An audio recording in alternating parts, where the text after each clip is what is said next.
In the stillness of the night, at 2 a.m., I heard the unmistakable sound of her key turning in the lock. A whisper escaped her lips. "He won't notice." Moments later, a man's voice responded, shattering the fragile silence. "It's time to cleanse your reputation with the very soil that once stained it." The paternity test results rested crumpled in Jonathan Reed's weathered hands, akin to a grim decree. 2 boys, aged 11 and 8, filled with bedtime stories, scraped knees, and moments of a proud father. Far from his blood, not even in the slightest. The paper quivered in Jonathan's grasp as he scrutinized the numbers once more. The faint glow of his repaired truck casting shadows around him. Child A, with a probability of paternity standing at a definitive 0%. Child B, with a probability of paternity standing at 0%. The clinical language pierced through him like ice bolts, driving deep into his chest. For months, he had harbored a suspicion of Nicole Reed's late-night phone calls, her newfound fascination with luxurious attire, and the way she recoiled at his attempts to reach her. Yet this was a cataclysm of nuclear proportions, elegantly presented on the sterile canvas of laboratory letterhead. Jonathan carefully folded the papers, tucking them away into his toolbox, nestled beside the sturdy industrial-grade wrenches that had forged his humble refrigeration repair business from the ground up. 15 years of union. 13 years spent under the conviction of fatherhood. Everything constructed upon deceptions so dense they could suffocate. The phone vibrated with a sudden urgency. A message from David Lawson, who claims to be both a business partner and a friend. "Greetings, my friend. Is that wine fridge giving you trouble once more? Would you care to drop by this evening? Nicole Reed indicated that you have some availability." Jonathan gazed intently at the message. David Lawson's house, the venue for Nicole Reed's Tuesday evenings, where she purportedly engaged in literary discussions with the wives of the neighborhood. The very David Lawson who had been assisting Jonathan in broadening his enterprise, supplying wholesale parts at prices that spoke of camaraderie. Jonathan responded, "I'm on my way." The journey to David Lawson's McMansion unfolded over 12 minutes, winding through suburban avenues adorned with immaculate lawns and polished facades. Jonathan eased his way into the circular driveway, his battered service truck standing out like a sore thumb beside David Lawson's immaculate BMW and Mercedes. David Lawson opened the door, clad in a luxurious silk bathrobe, his hair still glistening with moisture from the shower. "Jonathan, I appreciate you coming out at such a late hour, my friend. The wine fridge has ceased to cool entirely. You're aware of the situation, right? There are some pricey bottles tucked away in there. Absolutely fine." Jonathan lifted his toolbox with a determined grip. "Guide us forward." The air was thick with the scent of luxurious cologne and an intimate warmth. Jonathan trailed behind David Lawson, navigating the marble corridors adorned with abstract art that likely exceeded Jonathan's annual earnings. They ventured into a completed basement that resembled a gentleman's club, adorned with leather furniture, crystal decanters, and the disgruntled hum of a wine fridge in the corner. "It began emitting strange sounds yesterday," David Lawson recounted, as he sank into a leather chair, a glass of scotch in hand, before it ultimately ceased to function entirely this morning. Jonathan knelt beside the unit, his fingers gliding over the well-known components. A compressor belt that is not tightly secured. A quick solution that takes just 15 minutes. He lifted the lid of his toolbox, and as his hands moved with practiced ease, his thoughts delved into shadowy considerations. "How is Nicole Reed faring these days?" David Lawson inquired with a nonchalant air. "She appeared to be under a great deal of stress during her last visit." Jonathan's wrench slipped, almost grazing his knuckles raw. "At what time did that occur?" "On Tuesday evening, the gathering of the book club, as you might expect. Between us, I suspect the women indulge in whining more often than they delve into the pages of the book." David Lawson let out a soft chuckle. "I have no grievances to express. Nicole Reed is an exceptional companion." The compressor belt returned to its rightful position with a gratifying snap. Jonathan rose, sweeping away the dust that clung to his knees. "Would it be all right if I used your bathroom? Has it been a long day?" "Absolutely. The master bedroom is located upstairs." It stands alone as the sole source of commendable water pressure. Jonathan ascended the stairs with deliberate slowness, each step resembling a march toward his own demise. The master bedroom stood as a testament to opulence, featuring a California king bed adorned with black silk sheets, a walk-in closet that dwarfed Jonathan's entire garage, and a bathroom that could easily grace the halls of a luxury hotel. He splashed cold water onto his face, gazing intently at his reflection in the ornate gold-framed mirror. A man of 41, with gray subtly weaving through his once brown hair. His hands bear the marks of grease and the integrity of hard labor. What had he anticipated? Could it be that a woman such as Nicole Reed would find contentment with a man of his caliber for all eternity? Jonathan extended his hand toward a towel, but suddenly halted, caught in a moment of stillness.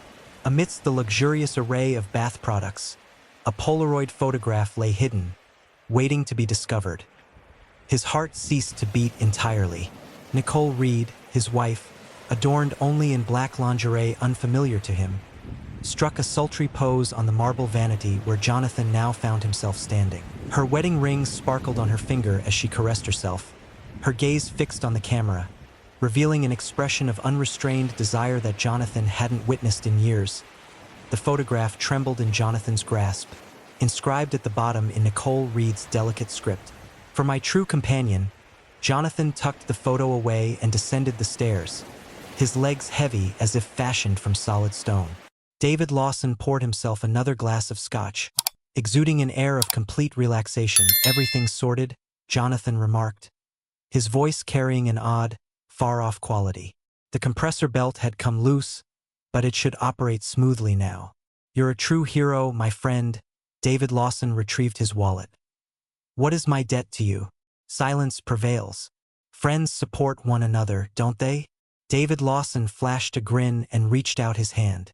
Jonathan shook it, observing the softness of David Lawson's palm in stark contrast to his own scarred knuckles.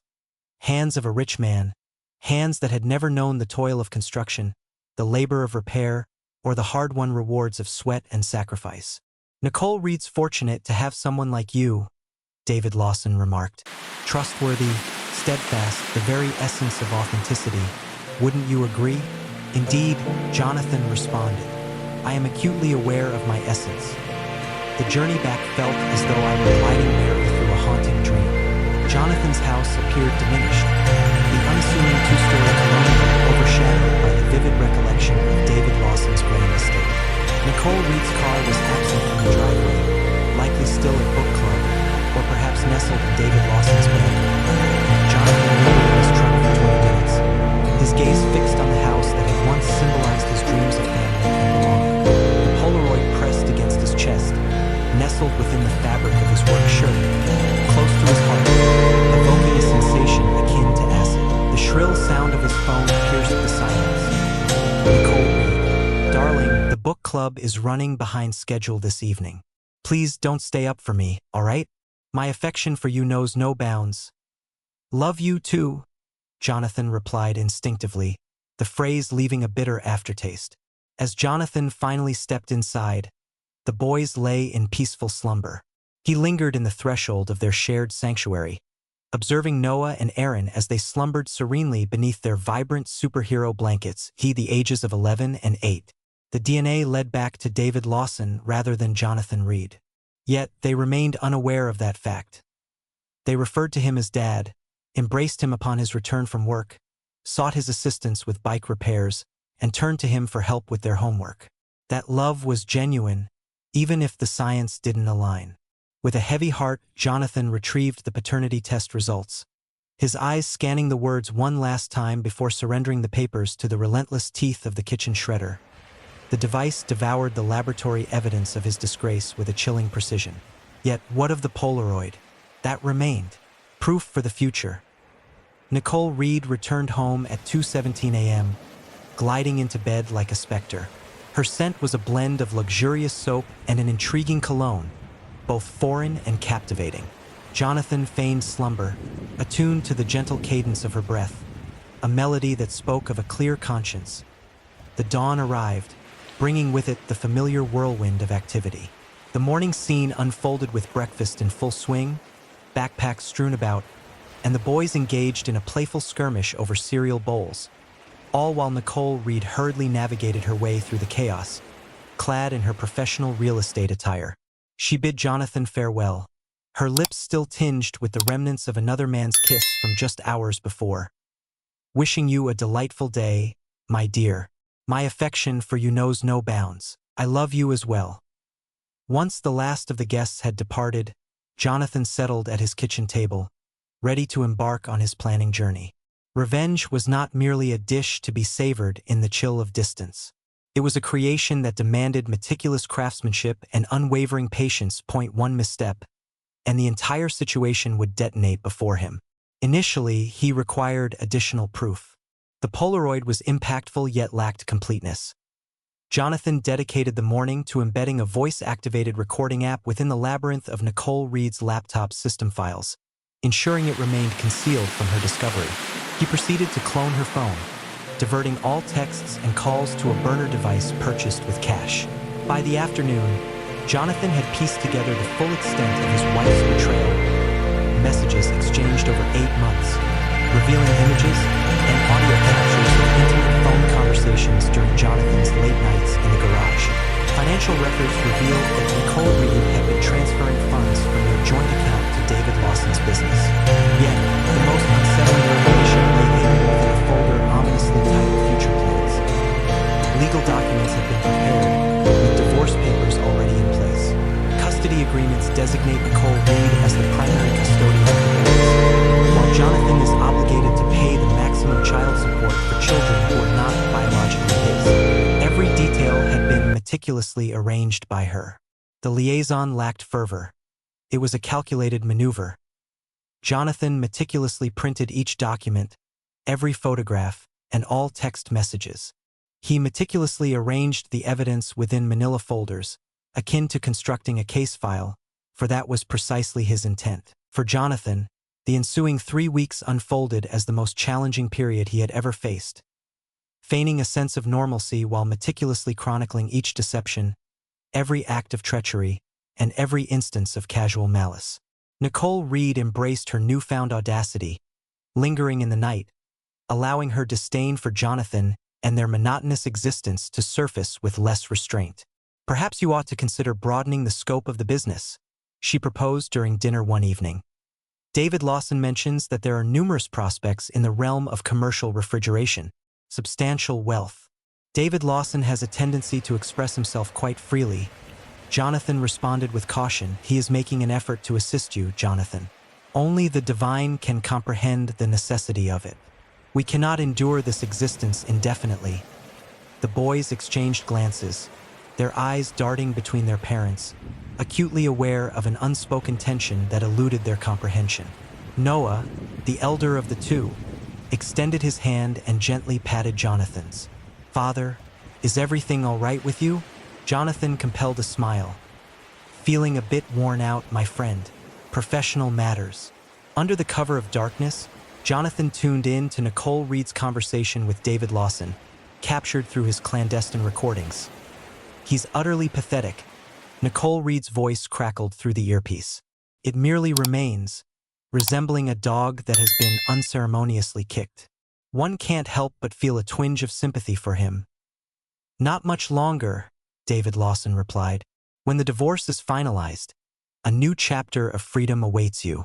We shall both embark on this journey." "What of the boys? What is their story?" "Jonathan will fulfill his obligation of child support, ensuring they have a genuine father figure present in their lives. Mutually beneficial." Jonathan switched off the recording device and gazed at the ceiling, lost in thought until the first light of dawn broke through as the month drew to a close. A chance unfolded for Jonathan. A substantial shipment of commercial refrigeration units arrived at David Lawson's warehouse, representing a contract valued at nearly $500,000. The delivery was set for a Friday evening, a time when the majority of businesses had shuttered their doors. Jonathan had immersed himself in the intricacies of the warehouse's security system for weeks. David Lawson's hubris led him to forego substantial security measures, opting instead for rudimentary cameras and motion sensors that a competent technician could effortlessly circumvent. On a Friday night, Jonathan left his car 6 blocks behind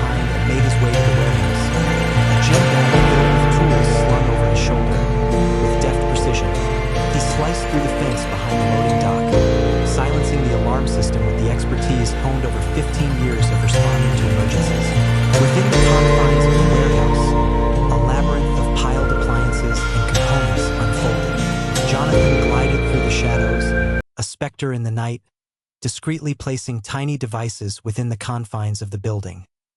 Not explosives. Nothing that could cause harm to anyone. A creation of far greater elegance. Refrigerant gas. Ammonia-based coolant that would gradually seep from punctured lines over the course of the weekend. By Monday morning, the whole warehouse would exude the unmistakable stench of a chemical disaster zone. The health department would swiftly intervene, leading to the immediate closure of the establishment, causing David Lawson's substantial $500,000 contract to vanish, taking with it the remnants of his business reputation.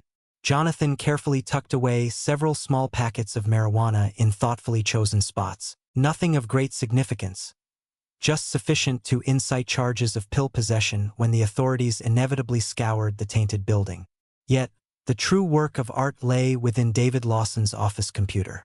Jonathan set in motion a devious plan, implanting a virus designed to gradually erode the hard drive's integrity, all the while stealthily transmitting David Lawson's financial records to an anonymous tip line, igniting a firestorm of tax fraud inquiries to the stroke of 3 a.m. Jonathan found himself back in the sanctuary of his bed, enveloped by the soothing sound of Kara's gentle snoring. Unbeknownst to her, the very foundation of her existence was on the brink of crumbling. On Saturday morning, the initial domino began its descent at the break of dawn. Precisely at 8 a.m., Jonathan's phone erupted into a symphony of ringing. "Is that you, Jonathan? Thank the heavens, it's David Lawson. I require your assistance, my friend. There seems to be an unsettling issue at the warehouse. The air carries an unsettling scent, reminiscent of a chemical leak. Are you familiar with refrigerant systems?" Jonathan rubbed his eyes, a faint grogginess settling in. "Is there a chemical leak? That seems quite perilous, David Lawson. Perhaps it would be wise to contact the fire department? This establishment cannot be allowed to close its doors. A significant delivery is scheduled for Monday morning. Would you mind taking a moment to look? Please? My apologies, my friend. That exceeds my current abilities. Hazmat specialists are essential for addressing chemical leaks." Jonathan ended the call, a smile spreading across his face as he gazed at his coffee cup as Monday dawned. The local news began to unfold tales surrounding the enigmatic contamination at Morrow Appliance Distribution. The contracts belonging to David Lawson were terminated. An investigation was initiated by his insurance company. An anonymous tip regarding unreported income reached the IRS. Yet Jonathan was merely beginning his journey. Tuesday ushered in phase 2. Nicole Reed's car, a police BMW that strained her finances, experienced an enigmatic mechanical failure in the parking lot of the real estate office. During a staff meeting, the refrigeration unit in the trunk, designed to keep champagne chilled for client celebrations, unexpectedly exploded. Though no one was injured, the ensuing turmoil obliterated Nicole Reed's carefully crafted presentation for a significant client. Even more troubling, the inquiry uncovered that the unit had been intentionally altered. Questions of an unsettling nature began to surface as insurance fraud investigators delved into Nicole Reed's recent financial dealings. Jonathan observed the news coverage from the confines of his garage, enveloped by the instruments of his craft. Each wrench, each gauge, each component transformed into a tool of defiance in his battle against treachery. On Wednesday, David Lawson reached out once more. "Jonathan, I have a question for you, and I hope you can be honest with me. Have you visited my warehouse lately? Is this your warehouse? What compels me to venture there? My inventory has been sabotaged by someone. Career-oriented position. A matter that demands profound technical expertise." Jonathan halted, allowing the quiet to linger. Do you believe I undermined your business? Uncertainty clouds my thoughts, leaving me adrift in a sea of confusion. All is unraveling. The tax authorities are breathing down my neck. The insurance refuses to cover the contamination, and now Nicole Reed finds herself grappling with car troubles as well. It feels as though there's a force conspiring against us both. Perhaps it would be wise to reflect on your recent decisions, Jonathan murmured softly. At times, the repercussions linger in the shadows, biding their time before revealing themselves. The connection was abruptly severed. On Thursday evening, an unexpected visitor arrived at Jonathan's doorstep. Nicole Reed's sister Michelle rapped on his door, her expression a mix of discomfort and ire. "We need to talk," Michelle said, brushing past Jonathan and stepping into the house. In the living room, a space where Jonathan had once nurtured the belief of belonging to a joyful family, they sat in silence. Michelle gripped the manila envelope as if it were a weapon. "Nicole Reed requested that I hand these to you," she remarked, as she slid the divorce papers across the coffee table. "She will be residing at a hotel until your departure." Jonathan cast a fleeting look at the papers, careful not to lay a finger on them. "Is it really that simple? Jonathan, it's clear that this marriage has reached its conclusion long ago. Nicole Reed is worthy of happiness. The boys are worthy of stability.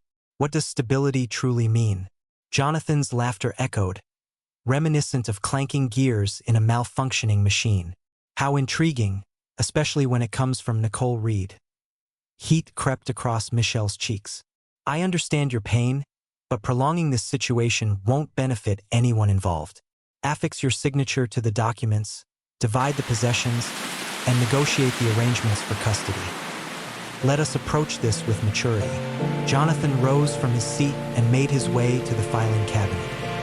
He retrieved a substantial folder and placed it on the table beside the divorce papers. "Before I put pen to paper," Jonathan remarked, "I believe it's essential for you to understand the true nature of your sister."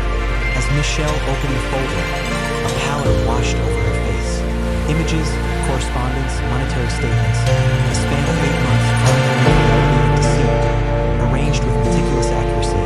"My God," Michelle breathed, her gaze fixed on the Polaroid captured in David Lawson's bathroom. "Jonathan, I was completely unaware. I hadn't either, until just now, with trembling hands." Michelle turned the pages, each one revealing more evidence than the last. "The boys may not share my blood, but for more than 10 years, I have embraced the role of their father in every sense that truly counts. This is utterly astonishing. Nicole Reed is unable. She simply wouldn't." Jonathan retrieved his phone and began to play a recorded conversation. The room resonated with Nicole Reed's voice. "Jonathan is truly a fool. He genuinely believes those children belong to him. When this is all said and done, he will be providing child support for David Lawson's sons, while I reside in that beautiful house. It is simply exquisite." Michelle let the folder slip from her grasp, and the photographs tumbled to the ground, scattering like remnants of a life that had burst apart. "I need to go," she said, her legs trembling beneath her. Michelle paused at the threshold as Jonathan's voice called out to her. "When you encounter your sister, convey to her that I received the message with utmost clarity, and let her know that I am responding in kind." On a crisp Friday morning, Jonathan made his way to the forsaken ice factory that lay on the fringes of town. He had a brief stint there after high school, prior to embarking on his entrepreneurial journey. The structure stood vacant for 5 long years, yet the antiquated refrigeration systems remained remarkably preserved. Enormous systems capable of chilling an entire city block. Jonathan dedicated the day to meticulously arranging the space. He cleverly manipulated the primary cooling system to cast vivid images and resonant sounds across the entire building.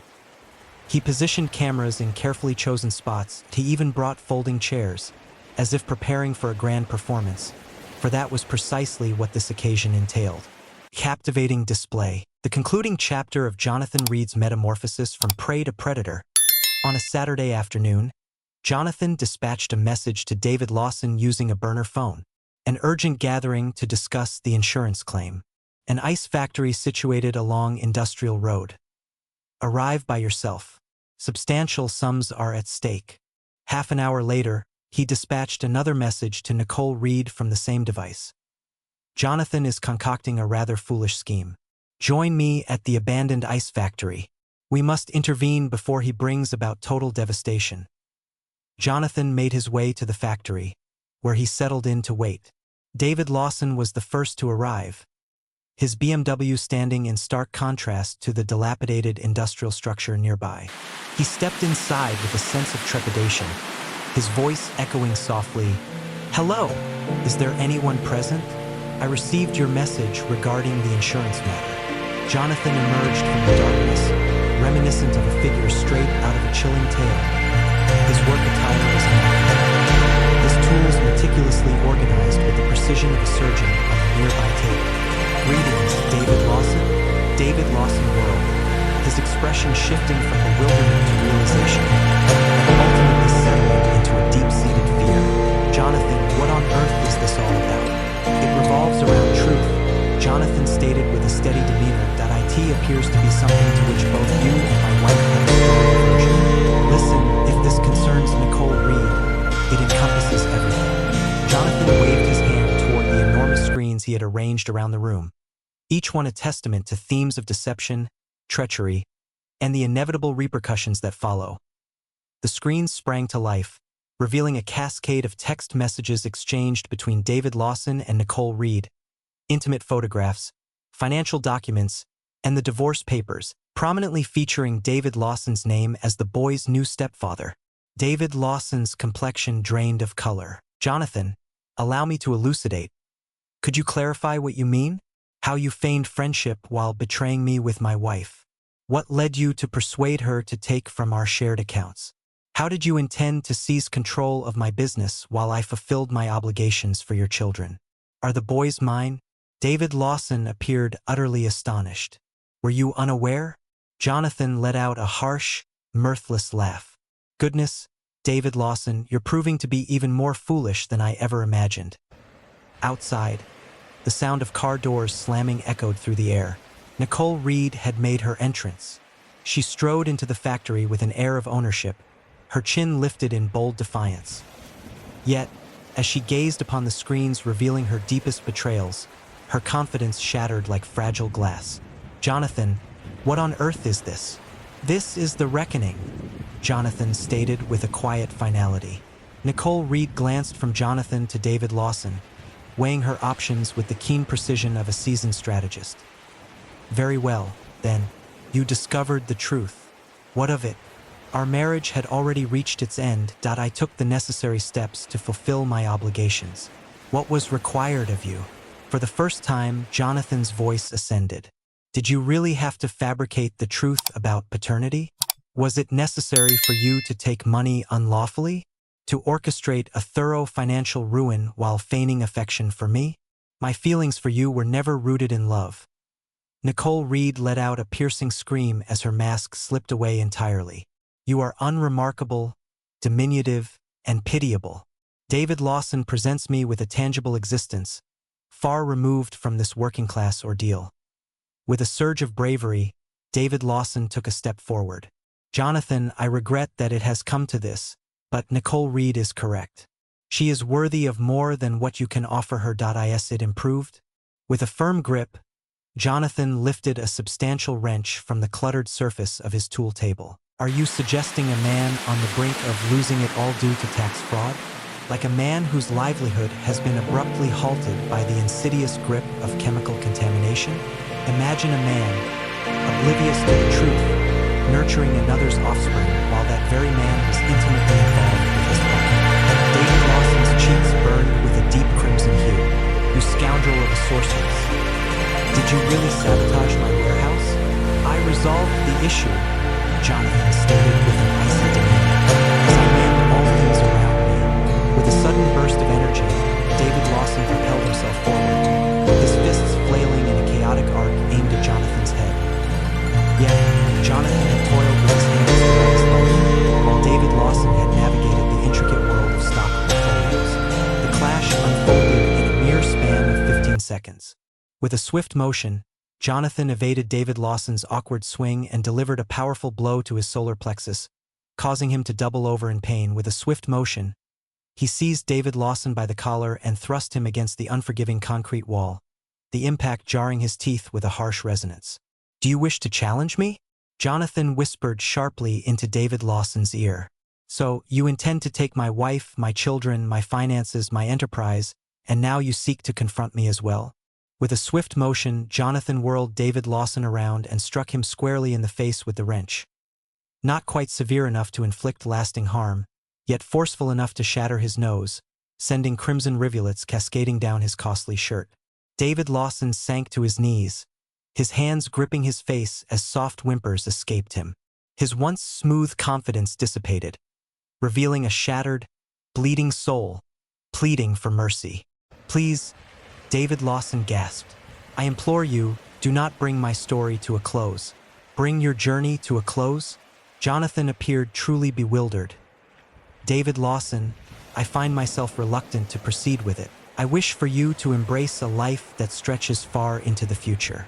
Each day of that existence should be a reminder of the profound ache that accompanies the loss of everything you hold dear. Jonathan glanced at Kara, who was cowering against the wall in sheer terror. It is now your moment to take the stage. Jonathan, I implore you to consider the boys. Contemplate our family. Is it our family? Jonathan engaged another scream, revealing the legal documents that Kara had meticulously prepared. These documents suggest that we lack a family. These documents suggest that you intended to take my sons and my money, vanishing into David Lawson's mansion. They do not belong to you as sons. Kara let out a piercing scream. They were never that. You were merely the fool who financed it all while I crafted a genuine existence. The words lingered in the atmosphere, heavy and toxic. Jonathan nodded slowly, as though Kara had just validated a complex theorem. There it is, he murmured softly. At last, the truth emerges. Jonathan approached David Lawson, who lay on the concrete floor, blood seeping from his wounds. He seized David Lawson's phone and discovered Kara's contact details. Have you ever pondered the intriguing aspects of contemporary technology? Jonathan remarked in a casual tone. All is captured in the annals of time. Each message, each conversation, every act of treachery. He activated the phone speaker, allowing Kara's voice to resonate through the air in a haunting melody. Jonathan embodies the essence of a tragic figure, lost in the depths of his own shortcomings. When this concludes, I will possess his home, his wealth, and his children, while he finds himself in a modest studio apartment, remitting alimony to me for the remainder of his wretched existence. David Lawson gazed up at Kara, his expression one of sheer terror. You once declared your love for me. I appreciate what you offer, Kara responded with a chill, much like how I utilized Jonathan for his contributions. It's a matter of intelligence. Jonathan extracted a final folder, the most substantial one of all. In the realm of intellect, allow me to illustrate the depths of my cleverness. Within the folder lay a collection of legal documents meticulously assembled by Jonathan in collaboration with a divorce attorney well-versed in the intricacies of paternity fraud. It held financial records that substantiated Kara's misappropriation, evidence pointing to David Lawson's tax evasion, and even the blueprint of their scheme to deceitfully pursue child support. Jonathan elaborated on the nature of revenge, emphasizing that it transcends mere violence. It revolves around the repercussions. Inherent, lawful, catastrophic repercussions. He presented copies of the documents to both Kara and David Lawson. Kara, you are facing charges of paternity fraud, theft, and conspiracy. David Lawson, you find yourself entangled in allegations of tax evasion, business fraud, and conspiracy to commit identity theft. Kara's hands trembled as she perused the documents. This is not something you can accomplish. I am the mother of those children. Those children deserve better than a deceitful woman for a mother, Jonathan said softly. Legally, given that you engaged in paternity fraud, you are obligated to reimburse me for every cent of child support I provided for children you were aware were not mine. With great effort, David Lawson pushed himself upright. His hand pressed against his shattered nose. Jonathan, shall we strike a bargain? I am able to compensate you. Wealth, anything your heart desires. What I desire, Jonathan declared, is for you both to grasp the profound sensation of losing everything you believed was rightfully yours. With a decisive motion, he pressed a button on the remote control. The factory's screens flickered to life, streaming directly to the social media accounts that Jonathan had meticulously crafted. Each harsh word exchanged between Kara and David Lawson, every unkind revelation, every instance of their utter moral decay was being broadcast to their friends, families, and professional acquaintances. Kara observed with mounting dread as her real estate colleagues started to chime in on the live stream. Her phone erupted with a flurry of calls and messages, each one a reminder of her meticulously built reputation disintegrating before her very eyes. You're tearing us apart, she murmured. You brought this upon yourselves, Jonathan replied. I'm simply ensuring that everyone is aware of it. Jonathan strode toward the exit, leaving Kara and David Lawson to confront the repercussions of their decisions. At the threshold, he glanced over his shoulder. And David Lawson, the insurance company reached out to you. The damage to the warehouse remains uncovered. It appears that your policy does not extend to cover criminal activities. By Christmas, you may find yourself facing bankruptcy. Jonathan, wait, Kara urged, stepping forward. Refrain. Jonathan's voice froze her in place. Refrain from uttering my name. Please refrain from reaching out to me. Please refrain from visiting the house. My lawyer is available to communicate with yours. That is all. What of the boys? Jonathan came to a halt. For a fleeting instant, his meticulously restrained anger faltered, revealing the anguish that lay beneath it. The boys shall be just fine. They will be blessed with a father who truly cherishes them, not merely a sperm donor who views them as sources of income, and they will have a mother who... Jonathan regarded Kara with an expression that bordered on pity. In truth, they may require therapy to navigate the complexities of having you as their mother. Jonathan abandoned them in the desolate factory, surrounded by shattered dreams and wounded souls. The live stream persisted in showcasing their degradation to the entire world. Half a year had passed when Jonathan found himself in family court, attentively absorbing the Judge Charles Anderson's voice as it delivered the final custody ruling. Kara stood convicted of paternity fraud, compelled to compensate Jonathan for 13 years of deceitful child support payments. She had forfeited her real estate license, her home, and her standing in the community. The finalization of David Lawson's bankruptcy had occurred in the preceding month. His assets had been seized by the IRS, and he found himself confronting federal charges of tax evasion. The man who had once resided in a grand mansion now found himself renting a modest studio apartment and toiling away at a chain restaurant. Yet, the most cherished moment unfolded during Noah's Little League game the next spring in the stands. Jonathan erupted with joy as his son, Noah, who embodied every essence of that title, smacked a double to left field. Kara emerged next to the bleachers, her appearance weary and filled with a sense of urgency. She had shed 30 pounds, while time had etched 5 years and 12 months onto her visage. "Jonathan," she murmured softly, "please, can we talk?" Jonathan's gaze remained fixed on the field, unwavering and intent. "There is nothing to discuss. The boys long for my presence. Inquire they do about my existence. The young men are in therapy, navigating the complexities of having a mother who deceived them throughout their lives. They are doing well. I have erred. Decisions were made." At long last, Jonathan turned his gaze toward her. "Every action carries its own set of repercussions. Your lessons have been invaluable to me." Kara's eyes brimmed with tears. "That I find myself employed at a grocery store, Jonathan, residing in a cozy one-bedroom apartment. All that I had is gone." "Excellent."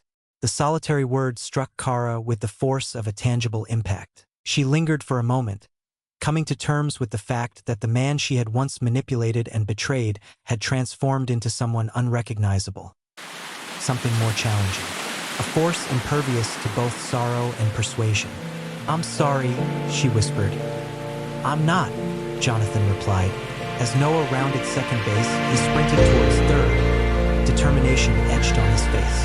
Jonathan rose to his feet, his voice ringing out with exuberant cheer for the boy who, without hesitation, called him Dad. Transcending the bounds of mere biology, Kara turned and walked away, her shoulders trembling with unvoiced hope. She refrained from ever approaching Jonathan again. As dusk settled, Jonathan gently tucked both boys into their beds within the home he had skillfully preserved through meticulous legal strategies. Aaron held him with a warm embrace. "Father, do you find joy in this moment?" Jonathan's lips curled into a smile, the first authentic expression of joy he'd experienced in 2 long years. "Indeed, my friend, I find myself quite content." "Good," Aaron murmured, his voice thick with sleep. "Happiness is your rightful pursuit." With a flick of the switch, Jonathan plunged the room into darkness before descending the stairs to his workshop. A photograph adorned the wall, capturing him alongside the boys at the school science fair from the previous month. There, nearly obscured by his collection of tools, lay the Polaroid that had ignited it all. Jonathan extracted the photograph and gazed at it for one last moment. He fed it into the paper shredder, observing as Kara's smug expression vanished into the mechanical jaws that devoured deceit with the same precision they had once dismantled paternity tests. The neighborhood outside lay in serene stillness, a tranquil haven untouched by the chaos of the world. In the driveway, Jonathan's repair truck stood alongside a newer model, a testament to the financial relief brought on by Kara's restitution payments that had finally begun to flow in. Jonathan Reed had come to understand a profound truth about the weight of his actions. At times, their arrival was delayed, yet when they finally appeared, they proved to be well worth the anticipation. Some mechanics mend machines, while others restore lives. Jonathan had accomplished both tasks.